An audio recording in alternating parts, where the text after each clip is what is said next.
نماز میں ہاتھ اٹھانے کی حد، نماز میں ہاتھ کہاں تک اٹھانا چاہیے؟ دیکھیں نماز میں جو ہم رفع الیدین کرتے ہیں تو حدیث میں 3 طرح کی احادیث ہیں۔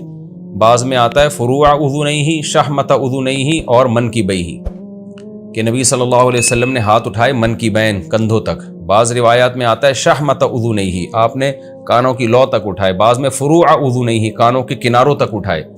تو اس لیے اس بارے میں فقہا کے مختلف آراء ہیں۔ امام ابو حنیفہ رحمہ اللہ تعالیٰ کی کوشش یہ ہوتی ہے کہ تمام احادیث کو سامنے رکھ کر فیصلہ کریں۔ امام حنیفہ نے تینوں حدیثوں کو سامنے رکھا تو پھر یہ تعبیر کی ہے کہ کانوں کے جو آپ کے انگوٹھے ہیں نا، یہ کانوں کی لو تک ہوں گے، اور آپ کی انگلیاں کانوں کے اوپر کنارے تک ہوں گی، اور آپ کی ہتھیلی کندھوں تک۔ تو اس طرح جب ہاتھ اٹھائے جائیں تو تینوں حدیثوں پر عمل ہو جاتا ہے۔ یعنی جن صحابی نے ہتھیلیوں کا اعتبار کیا انہوں نے کیا کہا؟ نبی صلی اللہ علیہ وسلم نے کندھوں تک ہاتھ اٹھائے۔ جن صحابی نے انگوٹھے کا اعتبار کیا انہوں نے کہا کہ شحمۃ اذنیہ، نبی صلی اللہ علیہ وسلم نے کانوں کی لو تک ہاتھ اٹھایا۔ جن صحابی نے انگلیوں کی کناروں کا اعتبار کیا انہوں نے کہا کہ نبی صلی اللہ علیہ وسلم نے فروع اذنیہ، آپ نے کانوں کے اوپر کناروں تک ہاتھ اٹھایا۔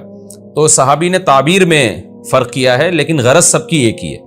تو اس لیے راجح قول ہمارے نزدیک یہی ہے کہ آپ ایسے ہاتھ اٹھائیں کہ آپ کے یہ انگوٹھے یہ کانوں کی لو تک آ جائیں، ہتھیلیاں کندھوں تک آ جائیں گی، اور یہ انگلیاں کانوں کے اوپر والے حصے تک چلی جائیں گی۔